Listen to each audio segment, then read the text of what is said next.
plus de 280 milliards de francs CFA pour améliorer l'offre énergétique au Burkina Faso. Le deuxième compact au profit du peuple burkinabé a été signé hier à Washington. Il devra bénéficier à plus de 8 millions de personnes.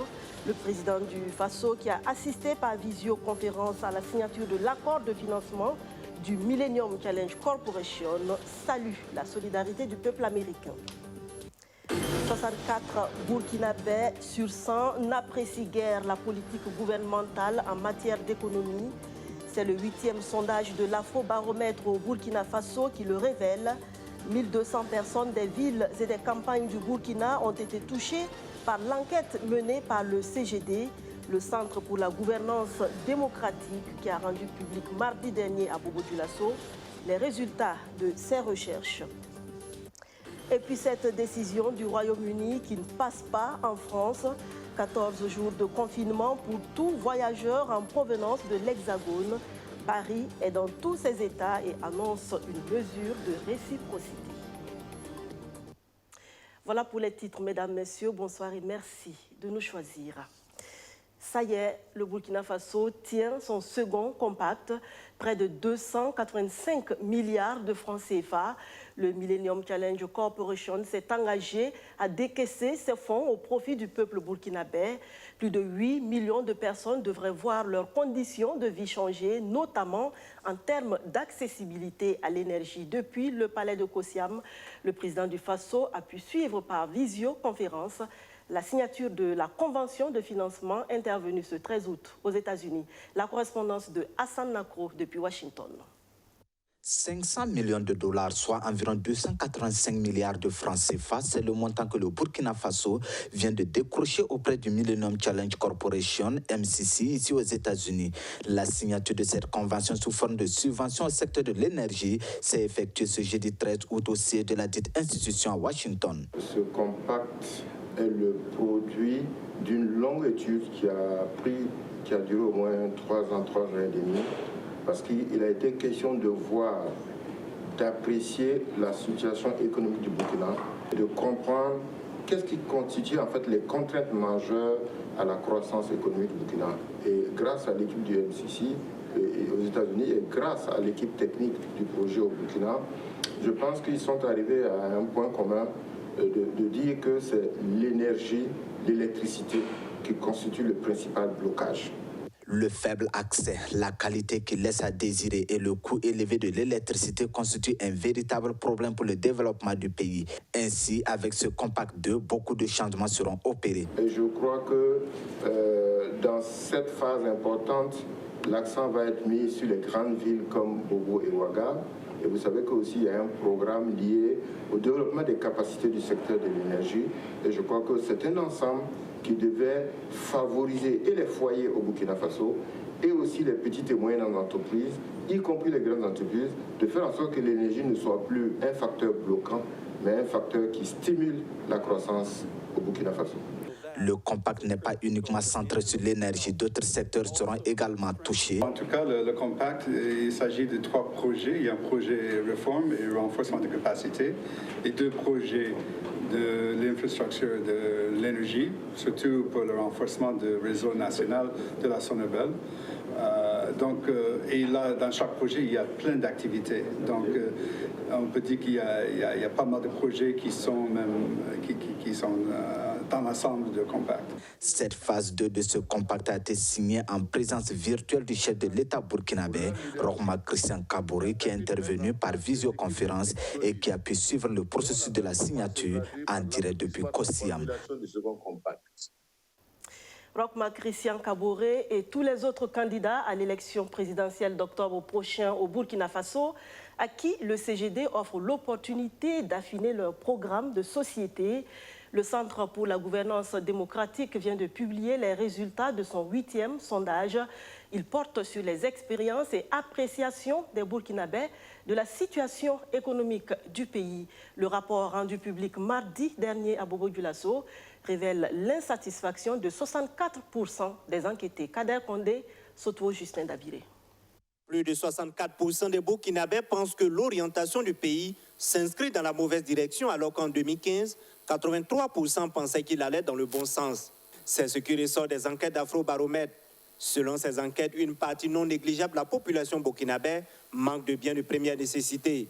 Ils sont près de 9 Burkinabés sur 10, soit 89% qui affirment avoir fait face, eux ou les membres de leur famille, à un manque de revenus financiers durant les 12 derniers mois, tandis qu'un tiers affirme avoir manqué de nourriture au moins quelques mois ou au cours de l'année 2019. Le manque de soins médicaux est stable malgré la gratuité des soins, selon l'enquête d'Afrobaromètre, et le manque d'eau potable est en baisse de 2015 à 2019. La satisfaction des besoins en éducation est de 48% en milieu urbain et 43% en milieu rural. Moi, je pense que c'est une très bonne chose parce qu'ils ont pu dégager des opinions qui permettent à chaque opérateur économique, chaque acteur politique, chaque décideur à son niveau de prendre conscience qu'il y a certaines choses qui se présentent d'une certaine manière. Et je pense que ça ne doit pas choquer. Ça permet de réajuster un peu certains programmes. Et pour une communauté, ça vous permet de voir comment on peut revoir en tout cas certaines manières de faire pour mieux prendre en charge certains problèmes qui sont là. Dans les statistiques qu'ils viennent nous donner, je crois que c'est un penchant sur lequel nos politiques doivent s'appuyer pour pouvoir encore faire rayonner notre pays. Voilà. Que les partis politiques ne croient pas qu'ils sont contre ou pour eux, mais c'est une situation donnée qui va permettre de rebondir à nos dirigeants pour que le Burkina Faso puisse aller de mieux. Les Burkinabés sont aussi insatisfaits de la performance du gouvernement en matière d'amélioration des conditions de vie des pauvres. Plus de 6 Burkinabés sur 10, soit 64%, ont une mauvaise appréciation des actions du gouvernement pour l'amélioration des conditions de vie des pauvres et en matière d'emploi. Comment va le Burkina actuellement? Oui, selon les citoyens burkinabés, le pays va mal économiquement, mais la majorité reste optimiste. Selon cette majorité, environ 60% disent que demain sera meilleur.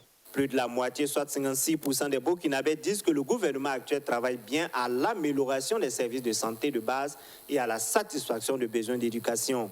6 Burkinabés sur 10 pensent que les conditions économiques du pays pour les 12 mois à venir seront meilleures. L'enquête effectuée par le Centre pour la gouvernance et la démocratie CGD a touché 1200 Burkinabés, dont 50% d'hommes et 50% de femmes. 500 millions de francs CFA dédiés à l'achat de produits locaux, 300 000 titres de transport modernes et sécurisés acquis, 112 sorties de contrôle de comportement à risque d'accident et environ 38 séances de sensibilisation organisées. Le bilan à mi-parcours du cadre sectoriel de dialogue commerce et services marchands donne satisfaction aux acteurs. Justin Amonto. Un résultat à mi-parcours satisfaisant selon le ministre des Transports, de la Mobilité urbaine et de la Sécurité routière. Ce jeudi 13 août, le président du cadre sectoriel de dialogue, commerce et services marchands dresse le bilan des activités planifiées au titre de l'année 2020. Au niveau du transport, c'est une satisfaction malgré la crise sécuritaire et sanitaire due au nouveau coronavirus. Au titre de la modernisation et la professionnalisation du secteur des transports, le dispositif déployé au niveau de la DGTTM a permis la production de 308 731 titres de transport modernes et sécurisés. Au titre de l'amélioration de la sécurité routière, 112 sorties de contrôle de comportement à risque d'accident et l'organisation de 38 séances de sensibilisation a été organisée. Pour ce qui est de l'amélioration de la qualité et la compétitivité des services de communication, il est à souligner l'augmentation de la capacité de la bande passante internationale du point d'atterrissage virtuel. Du côté du commerce, on note aussi des évolutions. En effet, sur 36 produits programmés pour l'année, plus de 4 produits ont été entièrement réalisés à 100%. 7 ont un taux de réalisation d'environ 50%. Au terme d'amélioration de la qualité des produits locaux sur le marché, 35 produits nouveaux ont eu le label Norme Burkina Faso. C'est très bien. Par ailleurs, 46 nouvelles entreprises dans le domaine du beurre de karité, dirigées par des femmes, ont été créées. Dans le cadre de l'application du mot d'ordre « Consommons burkinabé », plus de 500 millions ont été dédiés à l'achat des produits locaux. Au cours de la rencontre, Un nouveau référentiel national de développement devant servir de cadre d'orientation pour l'action publique sur la période de 2021-2025 fait l'objet d'une analyse. Nous sommes dans un secteur où nous accompagnons donc la partie structurelle de l'économie, donc c'est-à-dire les producteurs, et nous arrivons à leur mettre donc à leur disposition des outils qui permettent de pouvoir aborder donc notre secteur économique avec beaucoup plus donc de capacité à transformer l'économie nationale. Ces actions du cadre sectoriel de dialogue commerce et services marchands s'inscrivent dans l'axe 3 du PNDES qui est de dynamiser le secteur porteur pour l'économie et les emplois. Un autre projet qui entre en droite ligne des objectifs du PNDES, la promotion et la valorisation du secteur agricole. L'Union nationale des producteurs de riz du Burkina Faso veut jouer sa partition dans ce processus. Elle a décidé de mettre en exergue l'exploitation familiale au cours d'une soirée dénommée Ballot d'Or. Ainsi, les agriculteurs les plus méritants de ce domaine verront leurs efforts récompensés le 1er octobre prochain à Ouagadougou. Sandrine Sougouri. Bientôt une nuit pour célébrer les mérites des exploitants familiaux et aussi faire connaître l'exploitation familiale au grand public. L'exploitant familial, c'est celui-là qui exploite une superficie et qui vit donc de cette activité. Et elle est caractérisée par une polyculture. Polyculture déjà en termes de spéculation produite, mais aussi elle est diversifiée parce qu'à l'intérieur donc de l'exploitation familiale, il n'y a pas seulement que l'agriculture, mais il y a aussi l'élevage, il y a aussi l'environnement. Donc, cette nuit dénommée Ballot d'Or, qui veut dire en langue bambara nourriture, les initiateurs de ce projet veulent mettre sous les feux des projecteurs les agriculteurs et acteurs qui se sont démarqués dans l'exploitation familiale. Nous voulons, à travers cet événement, faire connaître l'exploitation familiale au grand public, inciter les décideurs à s'engager davantage et à mener des actions en faveur de la modernisation des exploitations familiales et à aider les communautés rurales pour une exploitation résiliente. Selon les organisateurs, 90% des céréales produites au Burkina Faso proviennent des exploitations familiales. Donc, il est important de valoriser ces acteurs. 90% des céréales produites au Burkina Faso proviennent des exploitations agricoles familiales. Or, nous avons un faible investissement public dans ce secteur précis. Il faudra, si nous voulons atteindre la sécurité alimentaire et nutritionnelle, accompagner davantage ces exploitations agricoles familiales par les engrais, les équipements, le conseil agricole, les semences améliorées et également faciliter l'accès à l'eau. Rendez-vous est donné pour le 1er octobre à Ouagadougou pour la première édition de la nuit de l'exploitant familial. Les sous-secteurs concernés sont l'élevage, l'agriculture et l'environnement. Les 3 meilleurs de chaque sous-secteur seront récompensés. Un trophée sera également décerné à la meilleure exploitante familiale. La chaîne de solidarité se poursuit dans la lutte contre la Covid-19. Solidar Suisse répond à l'appel lancé par le président du Faso. L'ONG offre un important lot de matériel d'hygiène et de sensibilisation aux populations vulnérables du centre-est, une région qui, fort heureusement, n'est pas encore touchée par la pandémie. Abdou Aziz Saré. Sa puissance est en baisse continue depuis quelques mois. La Covid-19 commence à perdre son énergie au Burkina Faso, mais l'ONG Solidar Suisse reste tout de même prudente. Elle veut que les Burkinabés également restent sur les gardes en continuant à respecter les mesures barrières. Ce don de matériel de protection aux populations vulnérables du centre-Est s'inscrit dans ce sens. Et Et Solidaire Suisse répond à l'appel de l'État, du gouvernement, qui a demandé à toutes les organisations, à toutes les bonnes volontés de soutenir l'État dans la lutte contre cette maladie qui est apparue au Burkina Faso en mars 2020. Le matériel a été donné déjà. Nous avons fait cela dans la région des Hauts-Bassins, dans la région du plateau central et ici dans la région du centre-est. Nous allons poursuivre avec la région du centre-nord, la région du nord et la région du Sahel. Du matériel de protection, mais aussi de sensibilisation. Solidaire Suisse a également offert des affiches publicitaires pour augmenter la connaissance des populations sur le mode de transmission du coronavirus. D'abord, c'est vraiment une joie pour nous de recevoir tout ce matériel. Et ça servira dans un premier temps à l'association et dans les lieux de culte qui sont dans les milieux ruraux et les marchés aussi. Où nous intervenons, nous allons mettre à disposition ce matériel. Selon le premier responsable de la région, le centre-est ne connaît pas encore de cas de Covid-19 malgré sa situation géographique entre deux zones frontalières. Ce matériel va donc permettre de consolider ses acquis. Le comité régional de gestion de l'épidémie à coronavirus a tenu plusieurs rencontres avec l'ensemble des forces vives de la région. Au cours de ces rencontres-là, nous les avons invités à mener l'information et la sensibilisation des populations. Alors Dieu merci, ces messages-là ont été bien accueillis par les populations.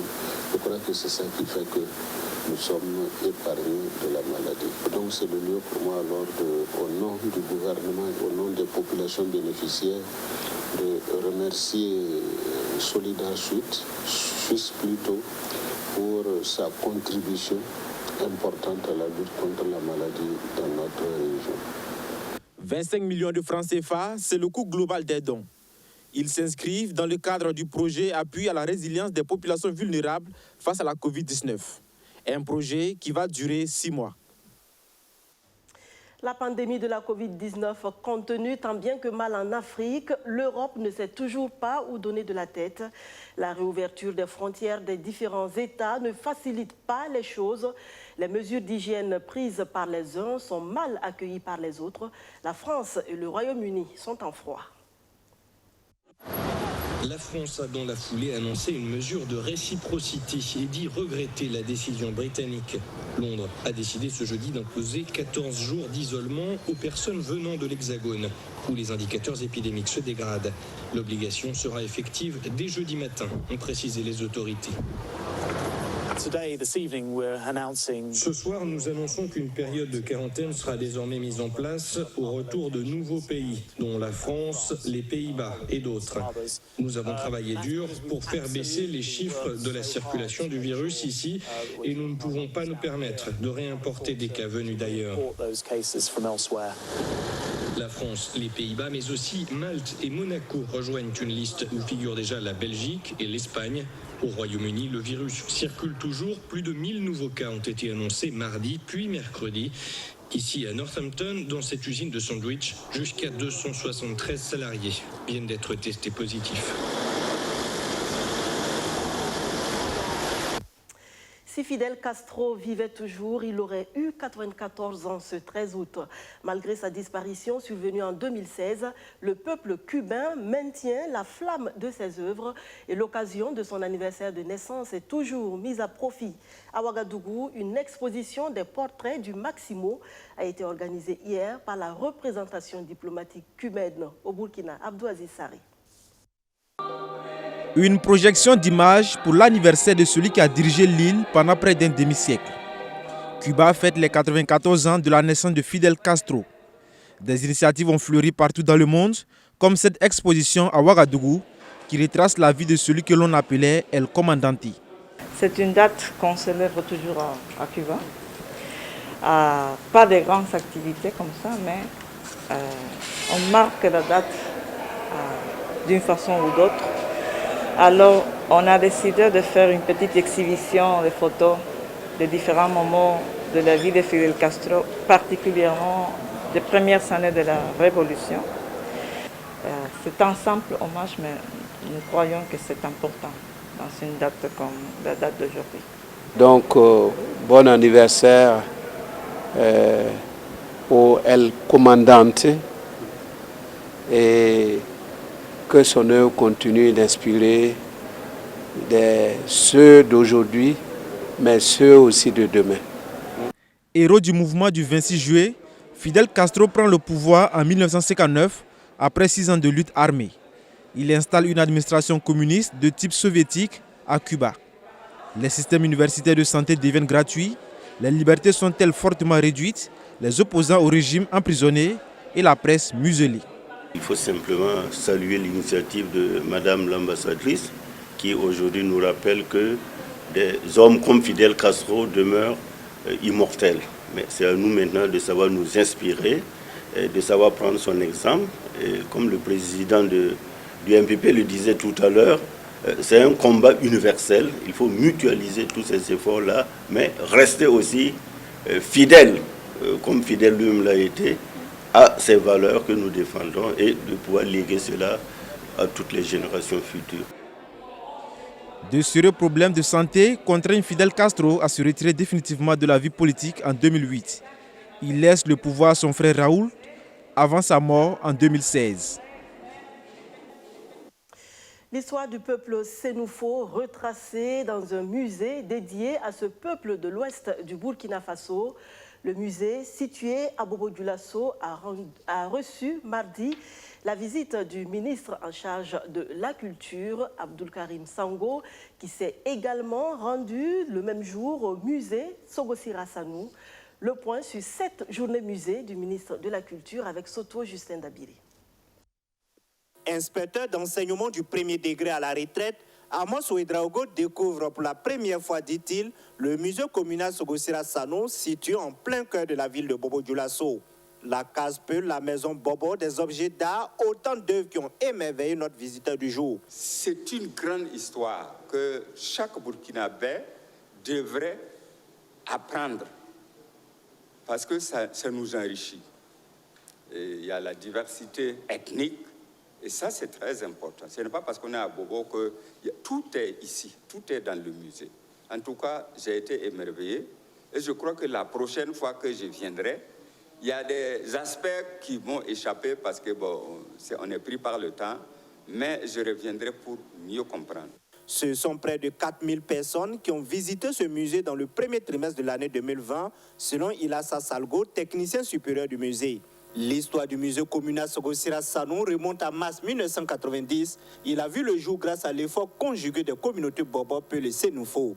Logé au sein d'un bâtiment colonial, ce musée, bien que présentant une belle facette, connaît quelques difficultés. Il faut dire que c'est un musée qui n'a pas pour le moment de budget concret qui lui permet de faire un programme et lui permet de jouer son rôle d'éducateur.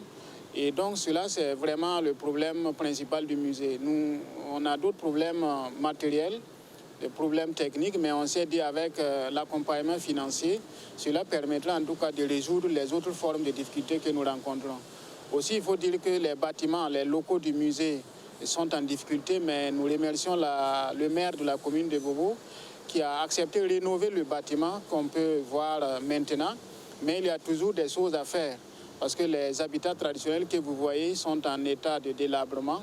Nous demandons toujours les bonnes volontés, le ministre de la Culture et bien d'autres à venir en soutien au musée. Parce que pour la préservation et la transmission de nos cultures, je pense que tout le monde doit être acteur. Le Burkina Faso a plus à apporter aux autres au regard de son riche patrimoine culturel, selon le ministre Sango, pour qui le musée Sogosira Sanou doit disposer d'un catalogue pour les objets exposés et des gadgets à l'effigie du musée. Je pense que le gouvernement dispose de quelques ressources qui doivent pouvoir être affectées utilement. J'ai dit clairement à la directrice que j'attends leurs requêtes, j'attends les projets qu'ils vont nous soumettre et je vais instruire mes services immédiatement de les accompagner parce que c'est nécessaire. Un autre lieu visité par le chef du département en charge de la culture, le musée Sénoufo, un centre créé en 2002 qui fait la promotion de la culture du peuple Sénoufo. Le ministre a affirmé là également son soutien aux promoteurs de ce musée, un musée qui constitue un pas important dans la reconstitution de l'histoire du peuple Sénoufo. De mode, il est aussi question dans cette édition. BazMC vient de lancer sa nouvelle identité. Pour ses 20 ans d'existence, la marque décide de changer de dénomination. Désormais, pour parler de la griffe qui a redonné vie au Cocodonda, il faut tout simplement faire référence à Sébastien Bazemo, du nom de son promoteur Abdou Aziz Saré. Explication. C'est un changement d'identité qui vise plusieurs objectifs. En passant de BazMC à Sébastien Bazemo, qui est son nom à l'état civil, ce styliste veut d'une part positionner sa marque comme une marque de créateur et d'autre part se lancer dans la conquête du marché international. L'international, ça ne veut pas dire qu'on n'était pas sur l'international, mais je veux dire que si aujourd'hui on décide d'avoir une boutique en ligne, on décide, comme on appelle, d'être plus vu à l'international, c'est pour éviter toutes ces questions. Et Sébastien Bazemo, pourquoi? Parce que pour moi, je pense que c'est juste mon nom. Alors que le BazMC, je suis obligé à chaque fois de dire non, c'est mon nom qui a été coupé ou ça signifie tant à mon ethnie. Parce que BazMC, il faut le dire en Gorossi aussi, ça veut dire on peut s'entendre. Sébastien Bazemo souhaite réinventer les codes de la mode contemporaine et magnifier le textile burkinabé. Le Cocodonda sera retravaillé dans ce sens. Ce tissu qui connaît aujourd'hui un succès fulgurant grâce aux stylistes sera désormais fait à base de faso d'Anfani. Le Cocodonda, c'est quoi? C'est les motifs, la teinture. Mais si on veut dire la matière première, c'est souvent des tissus qui viennent d'ailleurs, qui sont chauds. Mais nous, on veut changer cette donne-là. On veut plutôt utiliser le faso d'Anfani. Ça veut dire tout est fait main. Voilà pourquoi on va travailler avec les femmes. On travaille avec les femmes tisserantes, voilà, tisseuses et puis teinturières. Parce que tout va se faire ici au Burkina. On tisse le pagne, on le met dans la teinture coco et ça fera, comme on appelle, du Sébastien Bazemo. À la question de savoir si le Cocodonda nouvelle version ne connaîtra pas une hausse de prix, le jeune styliste s'est voulu clair.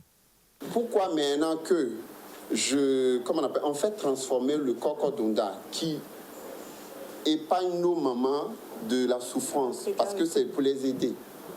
Et qu'aujourd'hui, on va me dire, bon, peut-être que c'est monté de 1000 francs ou 10 000 francs. On dit non, que c'est trop cher, alors qu'on sait qu'il y a d'autres produits que vous payez trop cher. Donc moi, je suis toujours contre ça quand on me dit que ça va monter les enchères. Je pense que quand tu veux faire avancer les gens, tu n'as pas besoin de regarder le prix. Je pense que c'est aider, c'est pas aider que Sébastien Bazemo, mais l'équipe qui est avec lui. Parce que Sébastien Bazemo travaille avec beaucoup de personnes derrière. Ce lancement s'inscrit également dans le cadre de l'inauguration de son nouvel atelier et de la commémoration des 20 ans d'existence de sa marque.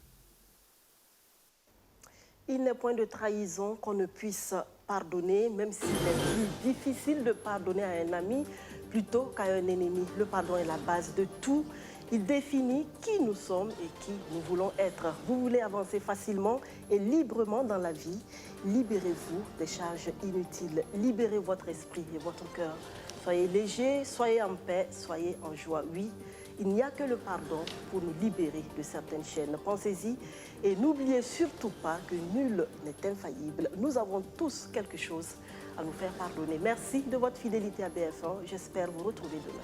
Bonsoir.